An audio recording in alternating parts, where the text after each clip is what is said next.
साथियों नमस्कार, मैं हूं पवन कुमार। आपका स्वागत है हमारे इस कार्यक्रम में। हमारे पीछे आप देख रहे हैं काफ़ी वकील मौजूद हैं। हाल ही में आपने एक मामला सुना अमृता साहू जी के बारे में। उस विषय पर आज कुछ वकीलों से राय लेते हैं कि उनका क्या ओपिनियन है। और जो साहू जी का ओपिनियन है, जो घटना घटी है इनके पास कब घटी, उसके बाद में जब इन्होंने एलिगेशन कब लगाया, इसके बीच में इनको पावर मिला हुआ, इनको सो मोटो पावर है।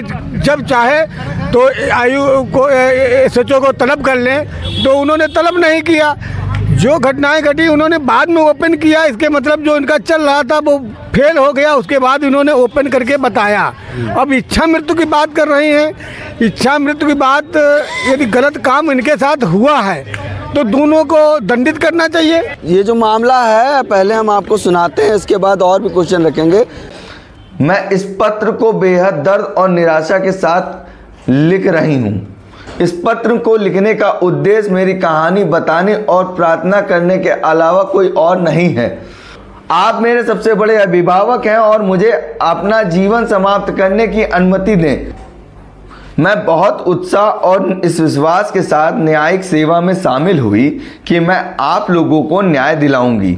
मुझे क्या पता था कि मुझे ही न्याय के लिए भिखारी बना दिया जाएगा। मैं भारत की सभी कामकाजी महिलाओं से कहना चाहती हूँ कि वह यौन उत्पीड़न के साथ जीना सीखें। यह हमारे जीवन का सत्य है। अगर कोई महिला ये सोचती है कि आप सिस्टम के खिलाफ लड़ेंगी, तो मैं आपको बता दूं कि मैं ऐसा नहीं कर सकती। मैं जज हूं। न्याय तो दूर, मैं अपने लिए भी निष्पक्ष जांच नहीं करा सकी। मैं सभी महिलाओं को सलाह देती हूं कि खिलौना व निर्जीव वस्तु बनना सीखें। एक विशेष जिला न्यायाधीश और उनके सहयोगियों ने मेरा यौन उत्पीड़न किया है। मुझे रात में जिला जज से मिलने को कहा गया। जब मैं स्वयं निराश हो जाऊंगी तो मैं दूसरे को क्या न्याय दूंगी। मुझे अब जीने की कोई इच्छा नहीं है। अब मेरी जिंदगी का कोई मकसद नहीं बचा है। कृपया मुझे अपने जीवन सम्मानजनक तरीके से समाप्त करने की अनुमति दें। अमृता साहू जैसा जो मामला हुआ है, ऐसा कई और भी महिलाएं हैं जो समाज में बढ़कर चढ़कर हिस्सा लेती हैं। उनके साथ जब ऐसा भेदभाव होता है उसको किस नज़र से आते हैं? नहीं, गलत है, लेकिन जो है वो भी इतने दिन तक चुप रही, तो इस पे भी कहीं ना कोई संदेह की होता है कि भाई उनके कोई संबंध रहे होंगे। ये भी हो सकता है। नहीं तो तत्काल दूसरे दिन या तीसरे दिन, 2 दिन, भाई घटना के दूसरे दिन, या अगर मान लीजिए आप तो जुडिशरी न्याय की कुर्सी पे बैठी हुई है, तो आपको तो तत्काल उस पर एक्शन लेना चाहिए था। आप इतने दिन तक चुप रही, लेकिन फिर भी चलिए, सुप्रीम कोर्ट में उसने संज्ञान लिया है। और जैसा कि आपको पहले ये चीज़ करना, उन्होंने इलाहाबाद कोर्ट में इस चीज़ की FIR करवाई थी। इसके बारे में उन्होंने न्याय के लिए मांग की थी, मगर उस पर जब कोई निर्णय नहीं बना तब जाके वो CGI को ये लेटर लिखते हैं। हाँ, तो ये उसमें हाई कोर्ट को, अगर उच्च न्यायालय पे गई थी तो हाई कोर्ट को इस पर एक्शन लेना चाहिए था। हाँ, इसमें उनको, और एक महिला होने के नाते उनको न्याय मिलना चाहिए। लेकिन इच्छा मृत्यु की जो उन्होंने बात की, वो हम उसको पूरी तरह से गलत मानते हैं। नहीं, उन्होंने मजबूरन इस बात नहीं, मजबूरी क्या होती? मजबूरी तो ये देश में, अगर एक न्याय की कुर्सी बैठने वाला अगर इच्छा मृत्यु मांगने लगेगा तो लोग फिर न्याय कैसे देंगे दूसरे को? आप तो न्याय के लिए बैठी हो, तो आप अपनी लड़ाई लड़िए। इच्छा मृत्यु क्या होती है? जिस तरह से इन्होंने कहा है, इस बात को मैं मोटा माटी आपके सामने रखूंगा। इनका कहना है कि एक आप उच्च न्यायालय की न्यायाधीश हैं और आपके ऊपर ये शब्द आपको भाते नहीं हैं। आप इस चीज़ के लिए, संघर्ष के लिए लड़िए।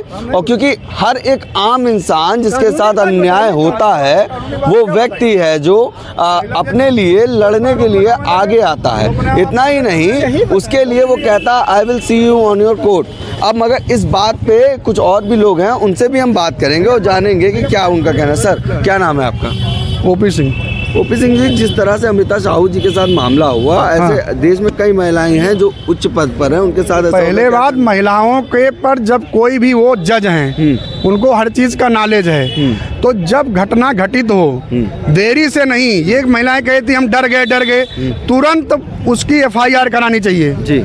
उनको तुरंत न्यायपालिका में संज्ञान देना चाहिए। वो पढ़ी लिखी महिला जज हैं। जिस दिन उनके साथ घटना घटित हुई थी, चीफ जस्टिस ऑफ इंडिया को तुरंत लेटर देना चाहिए। नहीं, उन्होंने इलाहाबाद कोर्ट को पहले दिया था, तो इलाहाबाद कोर्ट को इस पर संज्ञान लेना चाहिए था। हाँ, तो उन्होंने जब संज्ञान नहीं लिया तब मजबूरन उन्होंने CJI को लेटर लिखा। तो उसमें वो जुडिशरी मैटर है और जुडिशरी खुद उस पर कमेटी बिठाएगी, जांच करेगी।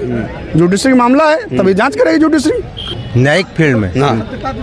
देखिए भैया, इस मुद्दे पे सबसे पहले तथ्यों को जानना चाहिए कि किस प्रकार का ये मामला है और कौन सी जज है, किसके खिलाफ उन्होंने अभद्रता का। हो सकता है उन दोनों के बीच में कोई विभागीय जांच या विभागीय वो चल रहा हो। इस तरह से कोई किसी सीनियर जज के ऊपर ऐसा इल्ज़ाम लगा देते तो दोनों पक्षों को जांचना चाहिए, एक पक्ष को जांचना नहीं चाहिए इसमें कि वो क्या कह रही है और वो क्या कह रहे हैं। दोनों पक्षों को सुनने के बाद हम लोगों को निर्णय लेना चाहिए। इतना बड़ा मतलब आपका कहना ये है कि दोनों तरफ एक बार जांच होनी चाहिए कि क्या मामला है। हाँ, इसमें तुरंत ही किसी के ऊपर कोई आक्षेप लगा देना कि वो सीनियर जज उनके साथ अभद्रता करता था या ये स्वयं भाई एक विभाग मामले में ये होता है कि दोनों लोग एक दूसरे के साथ बैठते उठते हैं, नज़दीकियाँ हमेशा बढ़ती रहती, लेकिन ये जरूरी थोड़ा है कि उन्होंने अभद्रता की, उनको सोने के लिए बुला लिया। मामले की तह तक जाना चाहिए। मतलब सुप्रीम कोर्ट को एक जांच करवानी चाहिए, मजबूती से जांच करानी चाहिए और दोनों पक्षों का बारीकी से निरीक्षण करना चाहिए, तब जाके कोई निर्णय लेना चाहिए।